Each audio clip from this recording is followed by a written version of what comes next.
Welcome.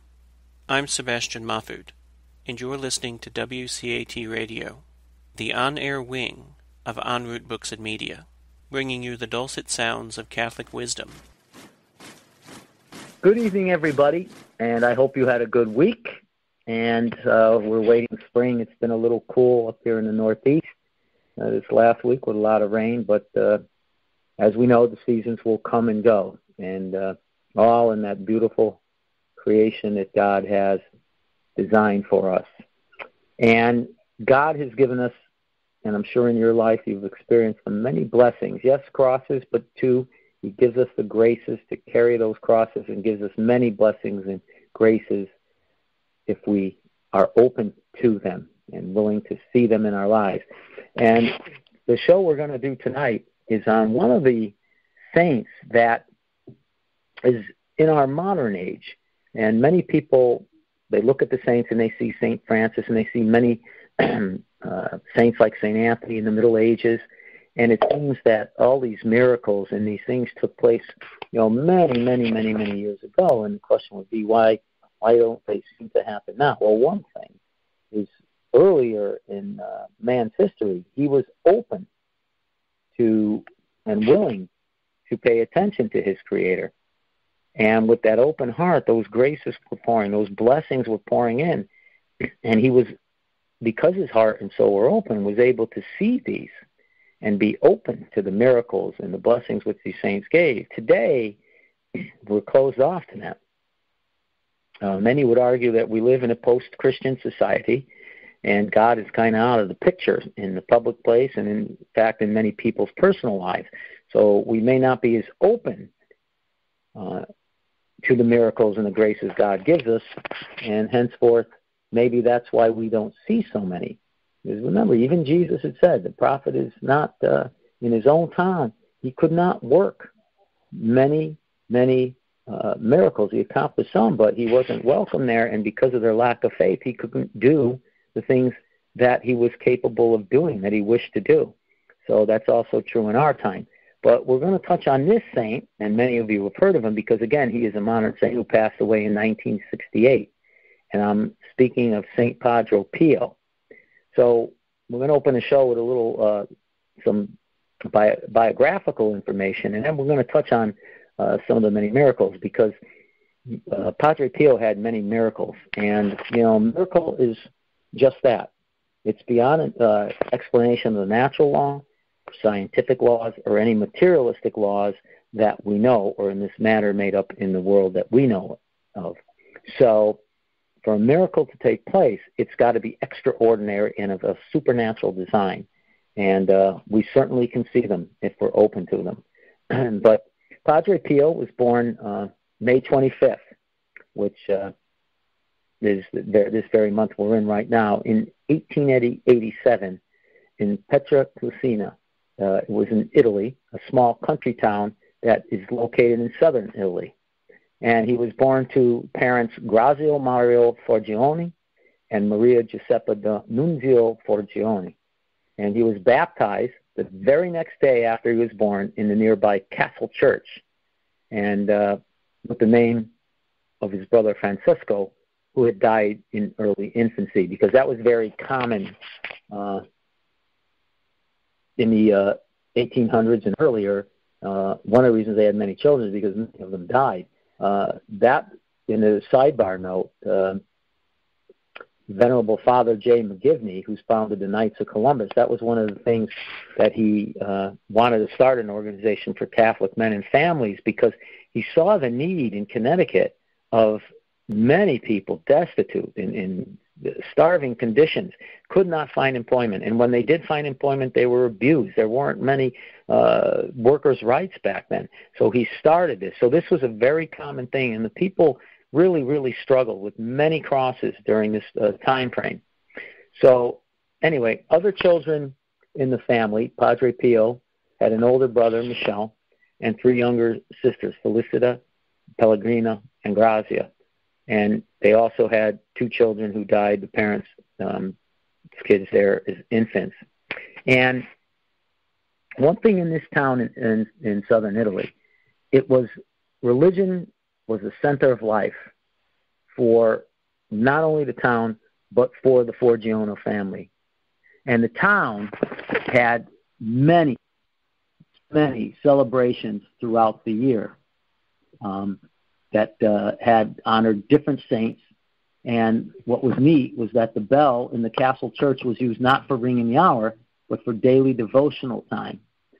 Things like the Angelus were popular in those days, and we don't have that anymore, and it's a shame because these are great traditions that over a period of time we lost. And certainly Italy, there's a crisis of faith over there in Europe in general, but Italy has really been hit pretty hard by this. So friends of described the Forgione family as the God is everything people, because they attended daily Mass. They prayed the rosary nightly, and this is so difficult for me, but fasted 3 days a week from meat in honor of Our Lady of Mount Carmel. So the Forgione family was really, really walking its talk. Now, although Padre Pio's grandparents and parents could not read and write, they did memorize sacred scripture and told the children Bible stories. So you can see that this was a very dedicated family in love with the Lord, and wanted to bring up their children with this love and this knowledge of Jesus Christ. And this is in this beautiful family setting that the seeds of faith were nurtured within Padre Pio. And that's why it's important for us to do that today also, because we just never know what God has in store for us. And if we close the door, we won't know. Now, from his early childhood, it was evident that Padre Pio had a very deep piety. For example, when he was 5 years old, he solemnly consecrated himself to Jesus, and he liked to sing hymns and play church, and preferred to be by himself where he could read and pray. Now, that's incredible. Imagine this is at early childhood, 5 years old.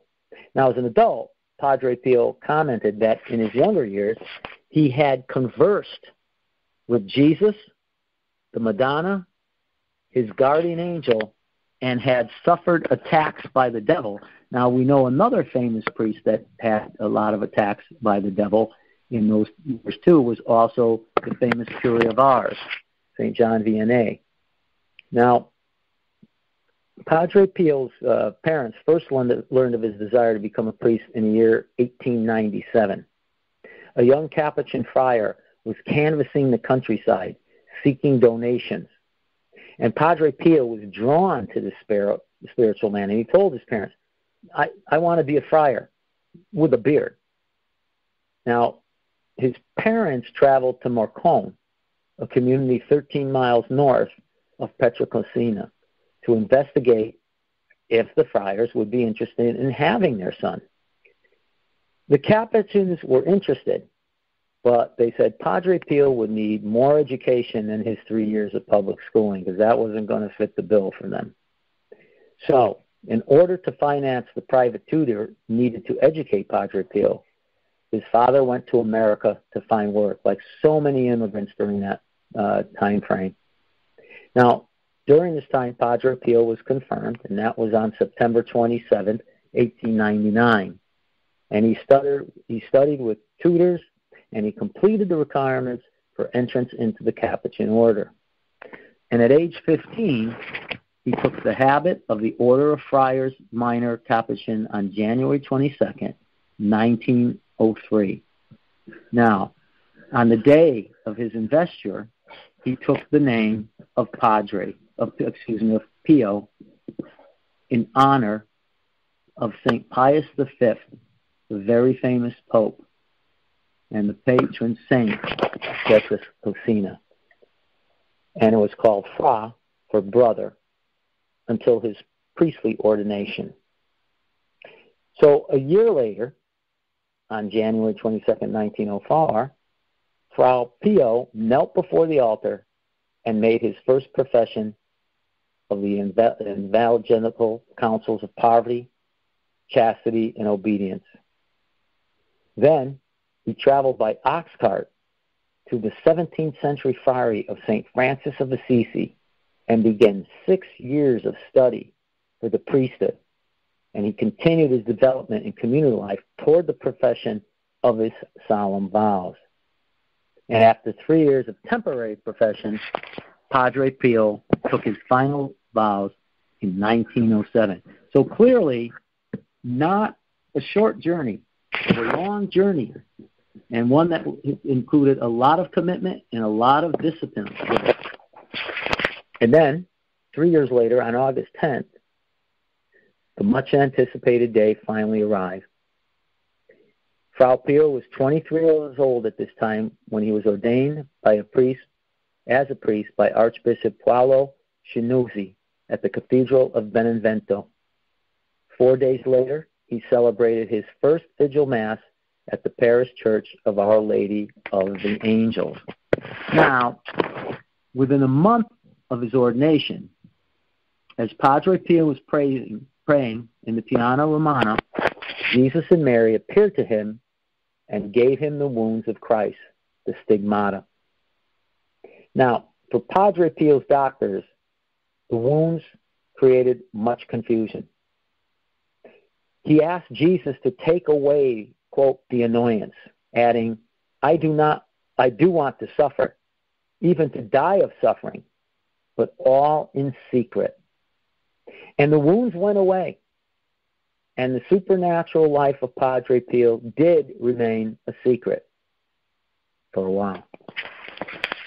Now, on November 28, 1911, Padre Agostino, who was a contemporary friend and confidant of Padre Pio, was advised that Padre Pio was ill. And he rushed into Padre Pio's room to care for him.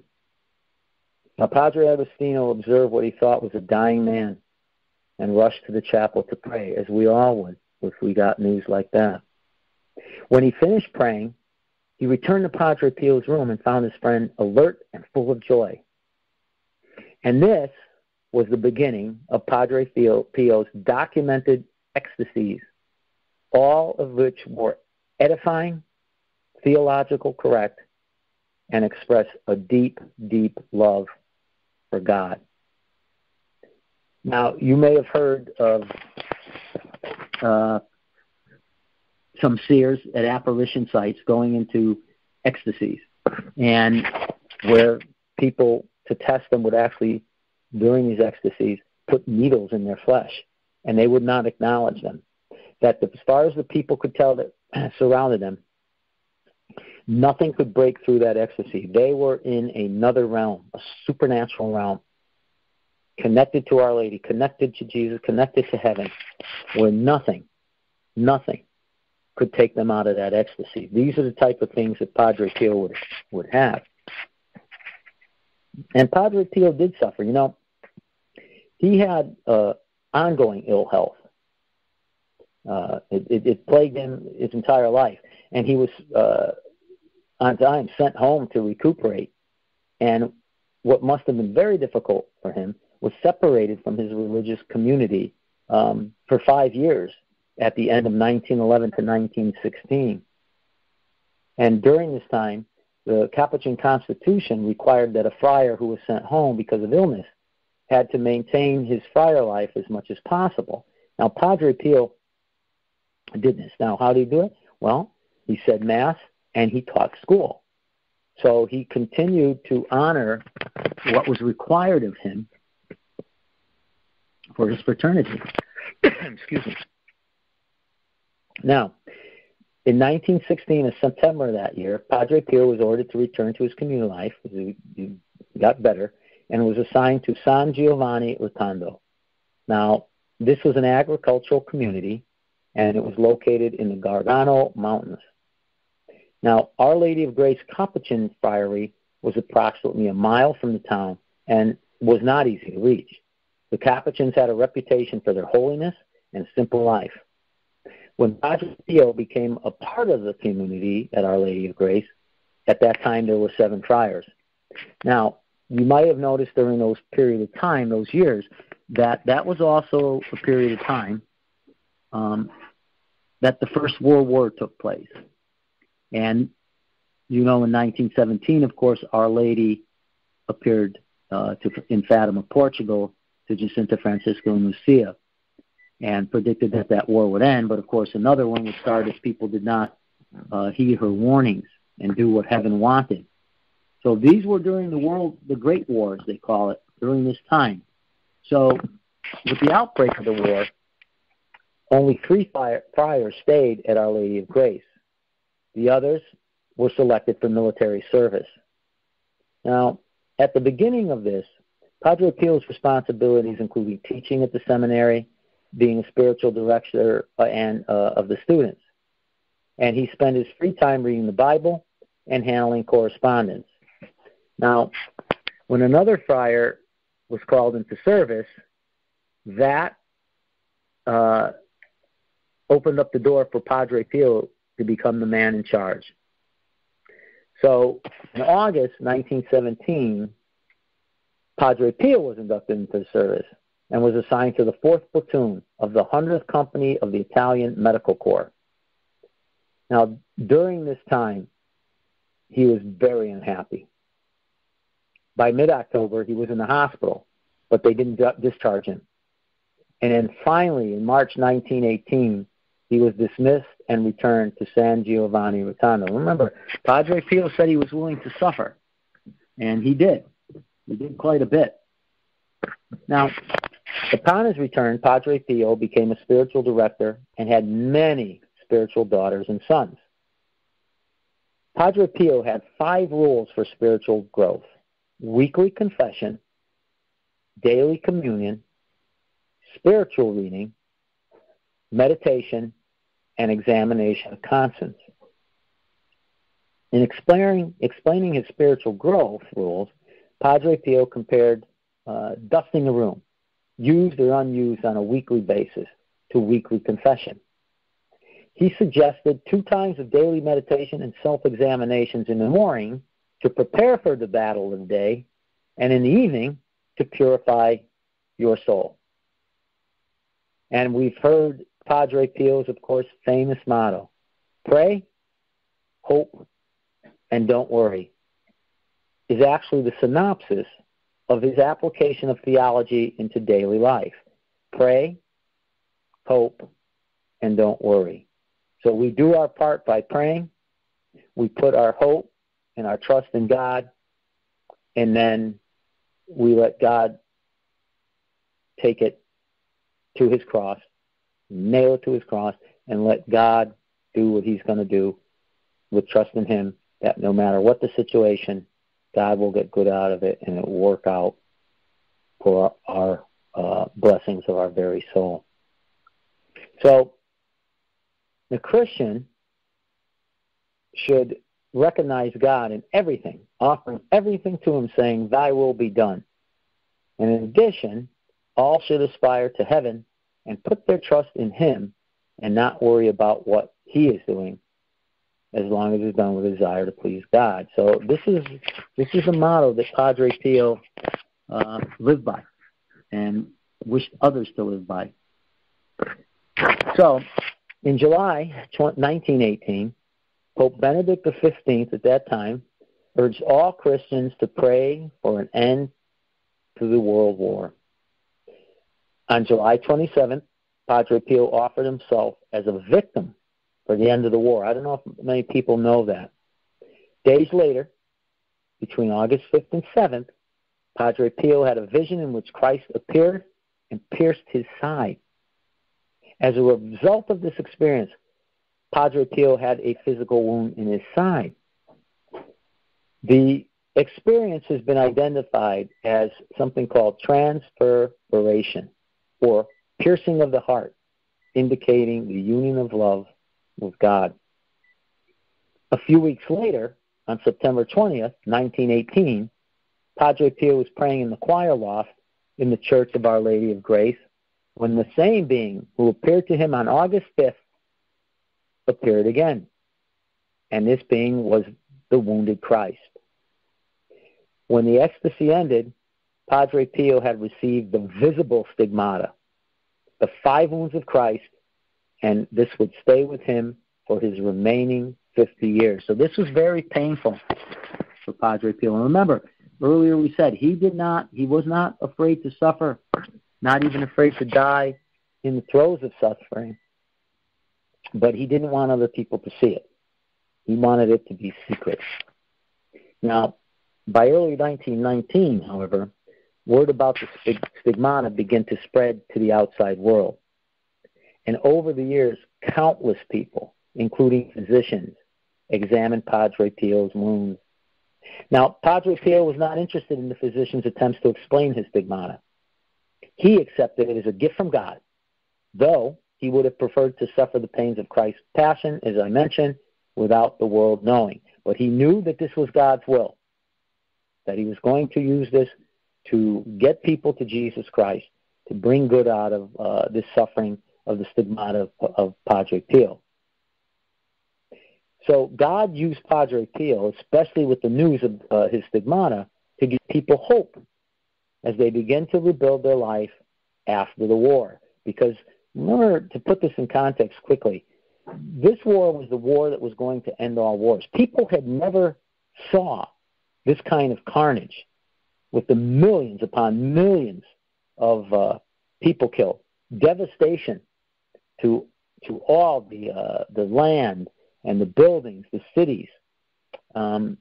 You had old-style tactics, military tactics, that were so outdated against this modern weaponry with this airplanes and all the new modern weaponry with the bombs and the rifles and everything that technology at the time had brought for the destruction of man, plus the dreaded mustard gas and the chemical warfare, the chemical weapons that they had at that time used in the warfare. So it was a terrible thing, and this became known, of course, the World War I generation as the lost generation. So you see, God knew all this, and he's using Padre Pio here to give people hope as they begin to rebuild their shattered lives and to give them that dignity back that they had prior to the war. Now, Padre Pio and his spiritual gifts of the stigmata, perfume, prophecy, and bilocation was a sign of God in their midst and led people back to the faith. So you see, with the wounds of Christ, to show that Christ is real, this perfume, this heavenly odor that emitted from Padre Pio, the prophecies of Padre Pio, and the bilocation, him being 2 places at once. So if you were in, let's say, Seattle, and you knew someone who was California, he could be at both of those places to both the folks, and they would both see him. So truly a great gift. Again, God giving these gifts to Padre Pio to give the people hope. So what happened now? Because of the popularity and these gifts, life at the friary in the Church of Our Lady of Grace began to revolve around Padre Pio's ministry. And a room and priests were designated to handle the much correspondence. And the remaining friars heard confessions. So this became, with the correspondence, like a full-time job. And the remaining priests were left for the confessions. Now, San Giovanni Rotondo began to be filled with pilgrims.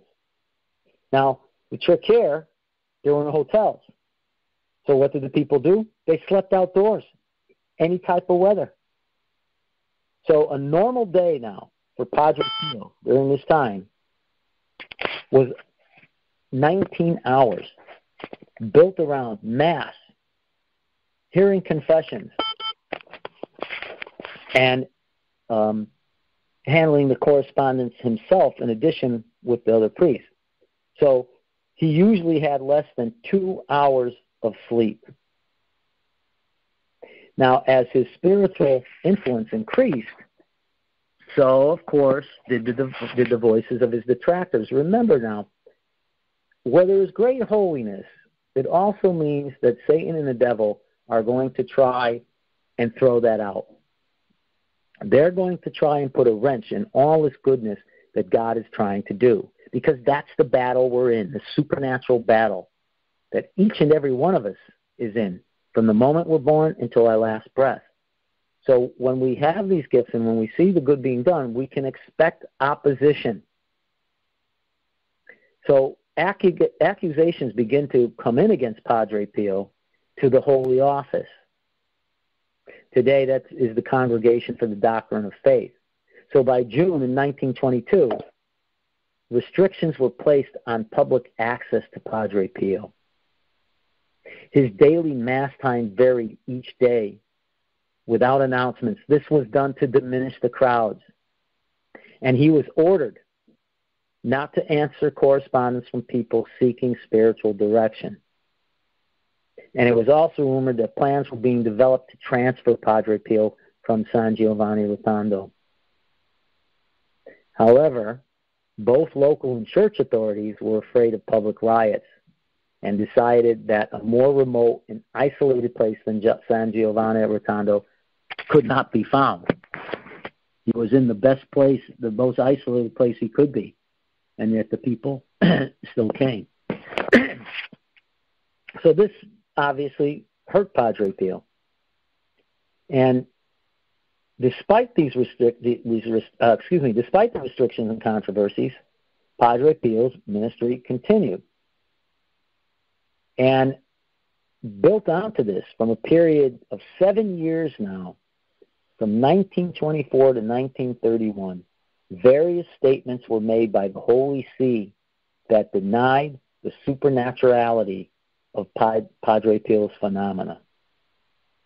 So he's getting it. Now, we must remember that the church is made up of human beings, which means it's made up of sinners. And they can err. Now, many people, as a sidebar here, before we get back to Padre Pio, to put this in a context, when the Pope ex cathedra makes a decision on morals and faith, that's the part where it's infallible, not his opinion. This is where people confuse that the Pope, oh, you Catholics, the Pope, he's a man. How can he not make mistakes? How can he not goof up here? Well, that's true. But we're not, as Catholics, obligated to follow the Pope's opinion. Only when he speaks from that ex cathedra, the chair of Peter, in matters of faith and morals is he considered infallible. And you know that was only done 2 times. One was the announcement of what we believe is the Immaculate Conception, Mary conceived and preserved of the stain of original sin that we all fall under. And then when Lourdes was happening, the Immaculate, her Assumption, the first part, I goofed up there. The Immaculate Conception, that was during the time frame of Lourdes, when that was declared. Later, the Assumption of our Blessed Virgin Mary, where she was assumed body and soul into heaven, was in the 1950s. So those are the 2 times it's been done. So, again, they can make mistakes because they're human, even the popes, but not when they speak ex cathedra on matters of faith and morals. That's where the infallibility comes into. So in this case, you can see that they were being cautious here, not to err. Because one thing, when the church is looking at supernatural, you see this going on with Medjugorje now. And the Pope just said this last week that church groups, again, can go to Medjugorje now and can organize pilgrimages there. So it's not a confirmation that what they said, that a final finding on Medjugorje, but it's opening the door. So the people can go, which means there's a lot of good stuff happening there. And the first week of Medjugorje, that apparition, they acknowledged that they do believe is of supernatural origin. So there's some good stuff going on here with that apparition still being investigated. Now, when the church makes these declarations, whether it be a Fatima or the supernaturality of a phenomena, they can't miss. They can't miss. So they've got to be extra cautious here. So we've got to cut them some slack here. We have the ability to see hindsight as it is in 2020. But back then, with the crowds, a lot of stuff going on, they have to be cautious, the church. Because, again, on these apparitions, when it comes to the supernatural, they can't miss. So on June 9th, 1931, and this was the Feast of Corpus Christi, Padre Pio was ordered by the Holy See to desist from all activities except the celebration of the Mass, which was to be in private. And this was going to be for a long time. Now, by early 1933, Pope Pius XI ordered the Holy See to reverse its ban on Padre Pio's public celebration of Mass, saying, I've not been badly disposed toward Padre Pio, but I've been badly informed. And that's what I'm meaning about, the church, we're made of human beings. There are mistakes that are made. But that was a very difficult time for Padre Pio. Now, progressively, Padre Pio's faculties were restored. First, the confessions of men were allowed in March of 1934, then women later that spring in 1934. Although he had never been examined for a preaching license, the Capuchin Minister General granted him permission to preach, and he preached several times a year. In 1939, when Pope Pius XII was elected Pope, he began to encourage the people to visit Padre Pio, and more people began to make pilgrimages. In 1940, Padre Pio convinced 3 doctors to move to San Giovanni Rotondo, and he announced plans to build a home to relieve suffering. As Padre Pio expressed to Pope Pius, a place that the patient might be led to recognize those working for his cure as God's helpers, engaged in preparing the way for the intervention of grace. The doctors were excited about the building, but they also were fearful that this was not the time to begin such a project, with Europe being on the brink of another world war. Don't forget now, we're talking 1940, Hitler invaded in 1938, we're seeing things start to pay out. We go back to Fatima. The Virgin Mary's prediction is coming true because people did not do what she required. But these fears did not stop Padre Pio, and the project began.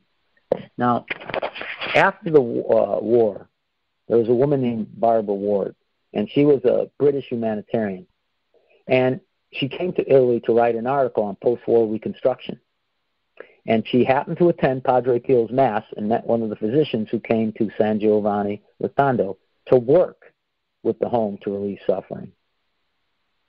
Upon learning of the project, she asked that the home to relieve suffering receive part of the funds designated for reconstruction.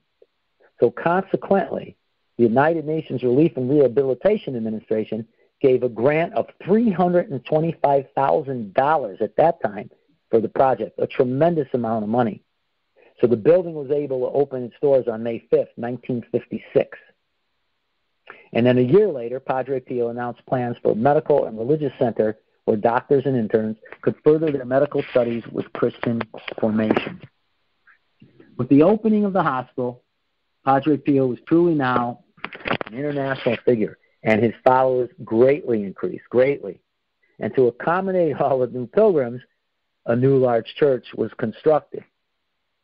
Now, remember, we mentioned this as a saint of modern times. In the mid-60s, Padre Pio, always plagued with ill health, it began to deteriorate. Yet he continued to say daily Mass and hear 50 confessions a day. It's remarkable since he wasn't feeling well. You know what it's remarkable too? That in the 60s, you still had that many people going to confession per day. And we fast forward to our year, 2019. Wow, what a difference. Now, by July of 1968, he was almost bedridden. And on the 50th anniversary of the Stigmata, September 20th, 1968, Padre Pio celebrated Mass, attended the public recitation of the Rosary and benediction, and on the next day, he was too tired to say Mass or hear confession. On September 22nd, he managed to say Mass, and the attendees had to struggle to hear him. Just after midnight, in the early morning hours of September 23rd, Padre Pio called the superior and asked to make his confession. He then renewed his vows of poverty, chastity, and obedience. And at 2:30 a.m., Padre Pio died in his cell. As he foretold, Padre Pio lived sick, but died healthy because the stigmata was healed. On September 26, 1968, over 100,000 people gathered at San Giovanni Rotondo to pay their respects to this holy man.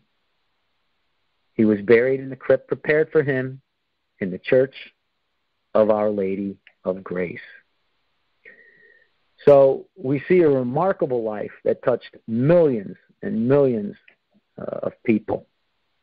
And, they said that Padre Pio, he could read souls in the confession. And he had this great gift.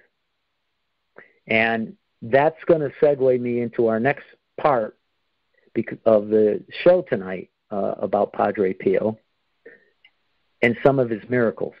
Now, especially in today's world, as I begin at the beginning of the show, it's tough, one, for us to believe in miracles. It's even tough to define the word. Miracles, they can be considered expressions of the supernatural. Also, we can say that a miracle is a phenomenon in which the heart obeys an interior force, and this would be the will of God. So, supernatural, interior heart, these can be miracles. And Padre Pio's life was full of these miracles. But the nature of the miracles was always divine. And for this reason, Padre Pio invited people to thank God, the only source of miracles. Now, this is important because whether it be a priest with a following or the gift of healing or whatever it is, there could be a tendency to look at the creature as having these, say in this case I mentioned the priest, a healing priest, the gift given, and he is the creature has this gift, which is true to a degree, but it is of divine nature, given by God. That's what Padre Pio wanted to point. Don't point to the creature. Don't point to him for miracles received. It's not Padre Pio. It's not a healing priest. It's not this one. It's not that one. It's always God. And God is the only source of miracles.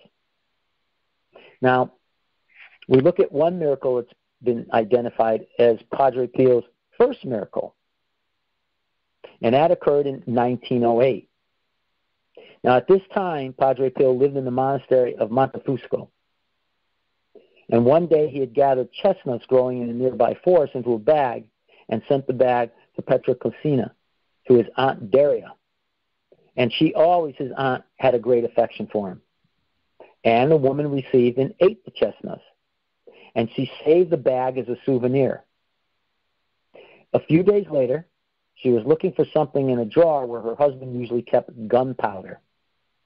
And it was in the evening, so she used a candle to light up the room when suddenly, boom, the drawer caught on fire from the gunpowder, and Aunt Daria's face got burned. Now, after a moment, she had the sense to take the bag that Father Pio sent and put it on her face. Immediately, her pain disappeared, and no wound or burn mark remained on her face. That was in 1908, one of Padre Pio's family members. It was a different time back then. Can you imagine storing gunpowder in your drawer? No, it's a little different today. Now, during the Second World War in Italy, bread was being rationed. Many of us certainly that didn't live in that time frame. It's hard for us to realize the hardship that not just the soldiers and the men involved in the war and the women involved in the war effort had to put up with, but the common citizen just living at home, going to work. There was sacrifices called by everybody in World War II. So there was much rationing to be done. And in Italy, bread, a main staple, was part of that rationing. So Padre Pio's monastery always had a lot of guests. We see that, we know that as his fame spread, many pilgrims came. And, of course, so would the poor, what came there to beg for food. Now, one day, the friars went to the refectory and realized the basket only had 2 pounds of bread. What to do? Well, they prayed, and they sat down before starting to eat. Padre Pio went into the church, and a while later, when he came back, he was holding a pile of bread in his hands. The superior asked Padre Pio, "Where did you get all these loaves of bread?" Padre Pio answered, "A pilgrim at the door gave them to me." Nobody commented, but everybody thought that only Padre Pio could meet such a pilgrim. Now, once in the monastery of Padre Pio, a friar forgot to consecrate the host for Holy Communion, and there were only a few hosts available. But after confessions, when Padre Pio started to distribute the host to the people, many hosts remained at the end of the service, more than had been consecrated before. So here, truly, a miraculous story that has to deal with Jesus' body and blood, that they were going to be short, and yet they didn't run out. The cup was overflowing. Another miracle. Spiritual daughter, Padre Pio, was reading a letter from him on the side of the road. Now the wind came up and it blew the letter away. And it blew the letter downhill into a meadow. And as the woman was trying to get this letter, it kept flying farther and farther away from the woman. And then suddenly, it stopped flying and it settled on a stone. And in this way, the woman was able to run and get her letter back. The day after, she met Padre Pio, who told her, "You have to pay attention to the wind next time. If I hadn't put my foot on the letter, it would have flown far away into the valley." And just repeat that.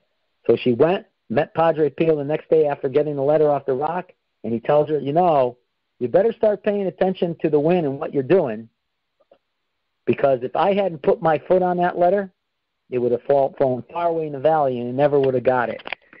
So, awesome. Awesome. And remember, this is a saint of our times, modern times. Mrs. Cleonis, who was also a spiritual daughter of Padre Pio, said, "During the Second World War, my nephew was a prisoner. We had not received news for a year, and everybody believed he was dead.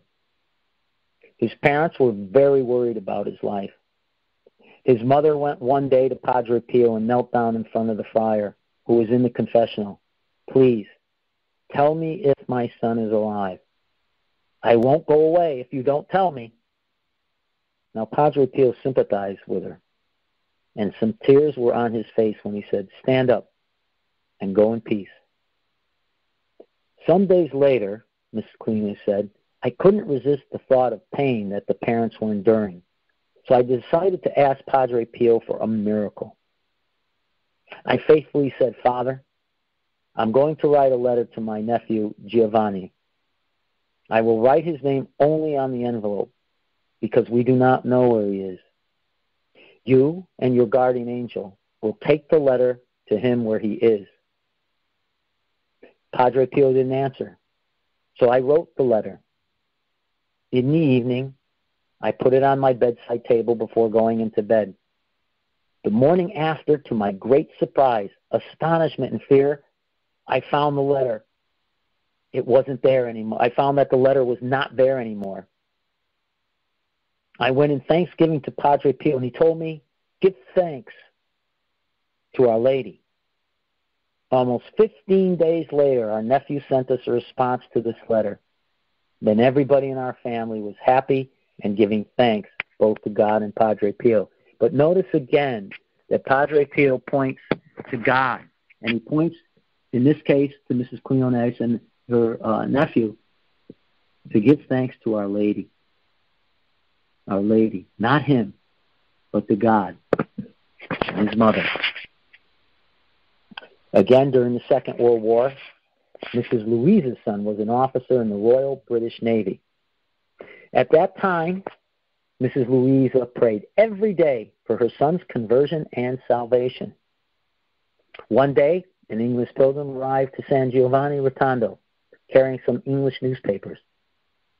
Louisa wanted to read them. She found a piece of news concerning the sinking of the warship on which her son was stationed. She immediately went crying to Padre Pio, who consoled her. Who has told you that your son is dead? In fact, Padre Pio was able to explain to her exactly the name and address of the hotel where the young officer was staying after he escaped from the shipwreck. He was there waiting for a new assignment again. Immediately, Louisa sent him a letter, and after a couple of weeks, she received an answer from her son. Now, a woman at San Giovanni Rotondo at this time was such a good person that Padre Pio said it was impossible to find any fault in her soul to forgive. In other words, she lived to go to heaven. Now, at the end of Lent, Paulina fell seriously ill. The doctors said that there were no hopes for her. Her husband and her 5 children went to the convent to pray with Padre Pio and ask him to help her. 2 of the 5 children pulled Father Pio's habit and cried.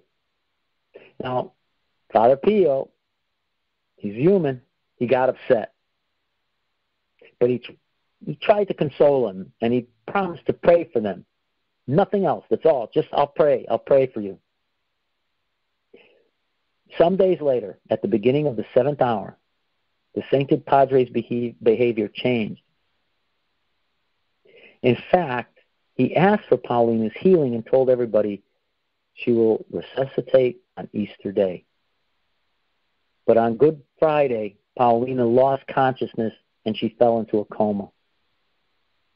On Saturday, after some hours, Paulina finally died. Some of her relatives took her wedding dress in order to put it on her, according to an old tradition of the country. Other relatives ran to the convent to ask Padre Pio for a miracle, and he answered them, "She will be resuscitated."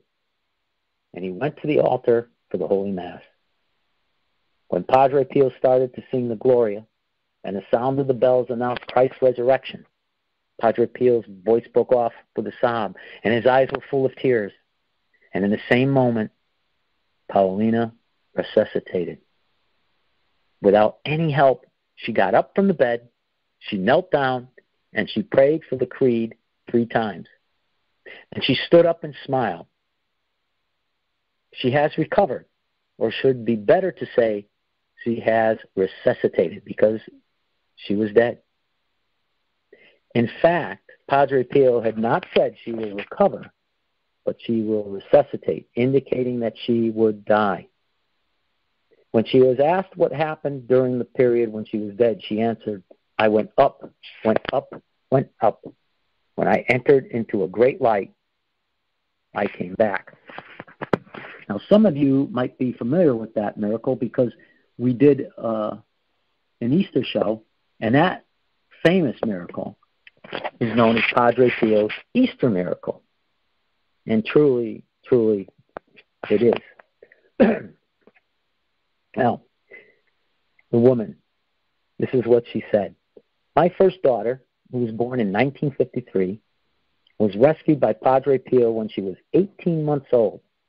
On the morning of January 6, 1955, my husband and I were in church attending the Holy Mass, and our daughter was at home with her grandfather. There was an accident. She fell into a tub of boiling hot water, and she was burned on her stomach and back. The doctor came in an hour, and he said, "Take your daughter to a hospital immediately because she could die from these wounds."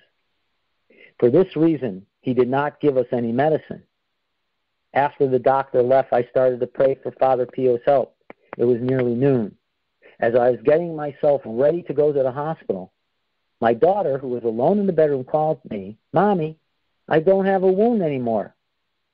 "Who has taken your wound?" I asked her out of curiosity. She answered, "Father Pio has come. He took my wounds by putting his whole hand on my burn." Actually, there was no sign of burns on my daughter's body, even though the doctor had told me my daughter was going to die. "Who has taken your wound?" she asked. And the daughter answered, "Father Pio has come. He took my wound by putting his whole hand on my burn." Now, the peasants of San Giovanni Rotondo fondly remember the following event. In spring, the almond trees were blossoming, and they were promising a good harvest. But unfortunately, millions of voracious caterpillars arrived and devoured the leaves and flowers. They did not spare even a shell. Now, after 2 days of trying to stop that infestation, the peasants, for whom the almonds were the only economic resource, decided to speak to Padre Pio about the problem. Father Pio looked at the trees from the window of the convent and decided to bless them. He put on the sacred vestments and started to pray. When he finished praying, he took the holy water and made the sign of the cross in the air in the direction of the trees. The next day, the caterpillars had disappeared, but the almond trees looked like sticks. It was a disaster. The harvest had been lost. What happened next is incredible. They had the most abundant harvest, a harvest like they had never seen before. But how is it possible that trees without flowers could produce fruits? How is it possible to have fruit from trees that look like sticks? And scientists have never been able to give any reason for this phenomenon. So devastation, remember these people, they were agricultural, tied to the land. Harvest everything, their food for the year. And these caterpillars devoured everything, turned these fruit trees into nothing but looking like a field of sticks. And yet they had the greatest harvest they ever had from trees that could possibly not produce any fruit. And science has never been able to explain that.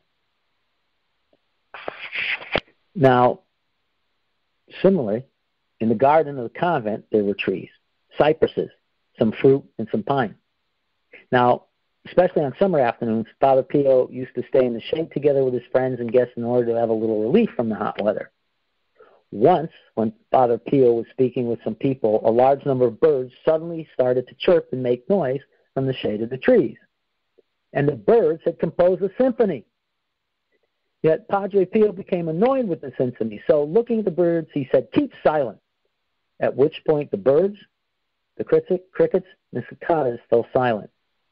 The people who were in the garden were greatly astonished. In fact, Father Pio had spoken to the birds like the well-known Saint Francis. Now, this miracle is from a gentleman who wrote, "My mother came from Foggia and was one of the Father Pio's first spiritual daughters. She had asked Father Pio to convert and protect my father. In April 1945, my father was condemned to be executed by firing squad.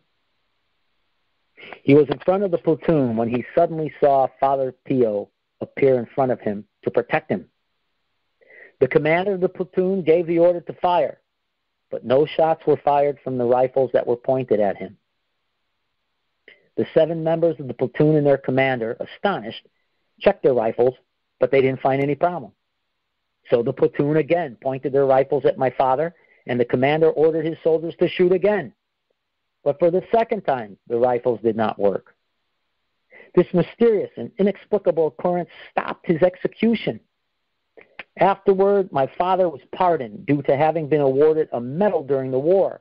Moreover, he was disabled in action during the war. And after my father returned home, he converted to Catholicism, receiving the sacraments at San Giovanni Rotondo, where he had gone to thank Padre Pio. In this way, my mother obtained the miracle she had always asked from Padre Pio, her husband's conversion. Awesome story. Awesome story. We'll see if I can get one more in here. Father Renano said, I went to San Giovanni Rotondo with a friend of mine by motorcycle. I arrived at the convent some minutes before noon. After paying my respects to the superior, I went to the refectory to meet Padre Pio in order to kiss his hand. It should be taken into account that my motorbike model was called Wasp. So Father Pio told me, son, did the Wasp sting you? I was quite surprised because Padre Pio had not seen me when I arrived at the convent, but he knew what kind of transportation I had used to get there. The next morning, we left San Giovanni Rotondo on my Wasp motorbike and set out for St. Michael, a little town not far from St. Giovanni Rotondo. The gasoline tank was going empty, so we decided to fill it up at Mount St. Angelo. But as soon as we reached the little town, we had a bad surprise. All the gas stations were closed. At that point, we decided to go back to San Giovanni Rotondo and hope to find somebody along the road who could provide us with some gasoline. I was worried about my brothers in the convent. It would be ungracious not to be back at the convent by lunchtime, for they were waiting for me. But low on gas, the engine started to make noise, and after a few feet, it stopped altogether. We checked the tank. It was empty. With sadness, I pointed out to my friend that we only had 10 minutes to reach the convent and take part in the lunch with our brothers. We could not find any solution, and for this reason, my friend stomped on the starter pedal. Unbelievable. The motorbike started again. We immediately set out for San Giovanni Rotondo without asking ourselves how the motorbike had started without any gasoline. When we arrived in the middle of the square of the convent, the motorbike stopped working again. We opened the tank and realized it was still as dry as it was before. We were astonished when we looked at our watches. It was 10 minutes before lunchtime. That meant we had covered 15 kilometers in 5 minutes, an average of 180 kilometers per hour, without gasoline. I entered the convent as the brothers were coming down for lunch, and when I went to meet Father Pio, he was watching me and smiling. So we can see that some of these miracles were not as dramatic, and some certainly were, that dealt with like the resuscitation of Paulino, the Easter miracle, and some with the gasoline so the Father would not be late for lunch. So God gives these miracles because they're important in our lives, whether to do with serious stuff like healings and conversion, or whether it's just to have some peace. And maybe nature is disturbing us, and Padre Pio wanted that peace, and he would get that. Now, I've got time, I think, for another story of another miracle, Padre Pio, before we sign off, and I'll leave you with this.